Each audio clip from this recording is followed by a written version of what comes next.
Assalamualaikum warahmatullahi wabarakatuh. Perkenalkan, nama saya Syahda Humaira dengan NIM 21053038 dari Prodi Pendidikan Ekonomi. Sebelum itu, saya mengucapkan terima kasih kepada Ibu Anur Fitri Hayati, SPD MPD, selaku dosen pengampu mata kuliah Statistika. Nah, pada video kali ini, saya akan menjelaskan cara uji ANOVA 2 arah menggunakan SPSS.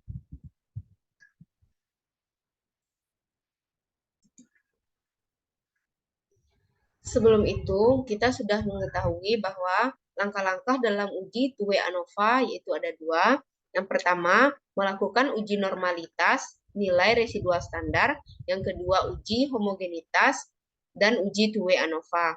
Nah, untuk pertama kali yaitu kita inputkan dulu variabel view-nya.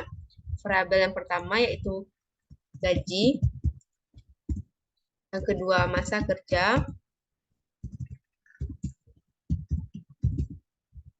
yang ketiga kelamin. Nah, pada bagian desimal untuk gaji yaitu 2, untuk masa kerja dan kelamin yaitu 0. Untuk labelnya, gaji, masa kerja, dan jenis kelamin.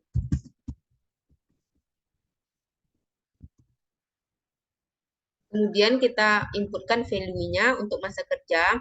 Di sini saya memisalkan untuk kode 1, masa kerja kurang dari 5 tahun. Kemudian klik add.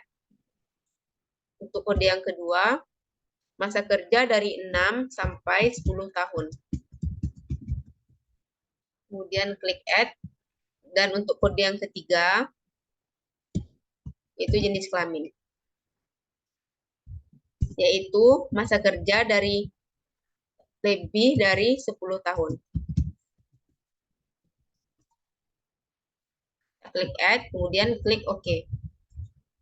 Untuk value jenis kelamin, di sini saya memisalkan untuk kode 1 yaitu perempuan.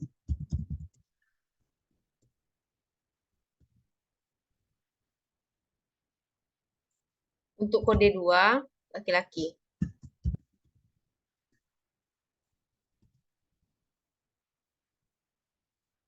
Kemudian klik OK. Setelah itu, kita akan menginputkan data view yang sudah diinputkan di Microsoft Excel.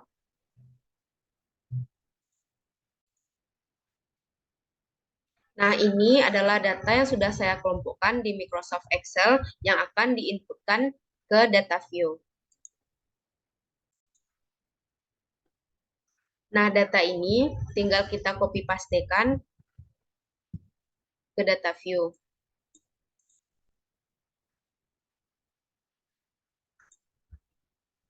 Copy.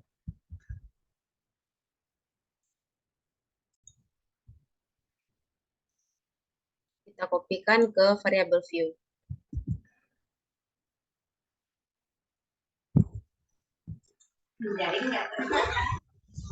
Setelah kita menginputkan data dari Microsoft Excel, pertama itu kita harus melakukan uji normalitas nilai residual. Nah, dikarenakan nilai residual yang belum diketahui, maka kita akan mencari nilai residual terlebih dahulu dengan cara klik Analyze, klik General Linear Model, Unvariate, kemudian variabel gaji ke dependen, masa kerja, dan jenis kelamin ke variabel vektor. Selanjutnya, klik Save, kemudian centang standar disk. Klik Continue, kemudian klik OK.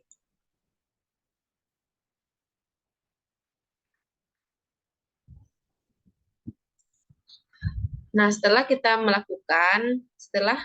mengetahui hasil dari standar disk nilai residual dari gaji, nah standar nilai residual ini yang akan kita uji normalitas, yaitu dengan cara klik Analyze, klik Deskriptif Statistik, kemudian klik Explore,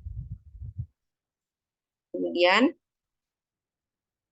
variabel, kita klik variabel standar disk, pindahkan ke dependent list, kemudian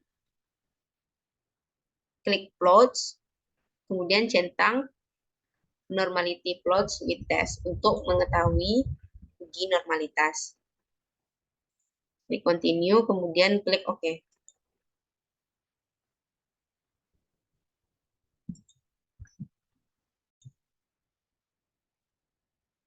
Nah, inilah hasil dari uji normalitas dari data tersebut.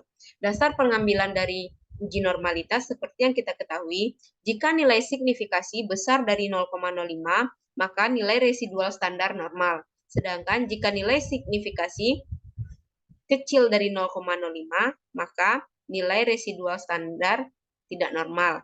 Seperti yang kita lihat hasil dari output yang kita uji, yaitu nilai signifikasinya yaitu 0,698, yaitu besar dari 0,05, maka nilai residual standar data tersebut yaitu normal. Sehingga untuk uji prasyarat dalam two-way ANOVA, yaitu uji normalitas terpenuhi.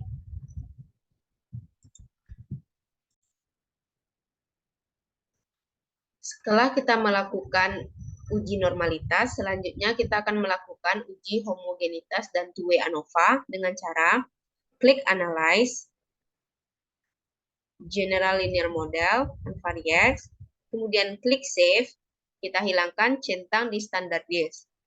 Kemudian klik Continue, kemudian klik Option, kita pindahkan variabel faktornya ke display means, masa kerja, kelamin, masa kerja dan kelamin. Kemudian kita centang homogeneity test untuk melihat hasil dari uji homogenitas dan deskriptif statistik. Kemudian klik continue, kemudian klik OK.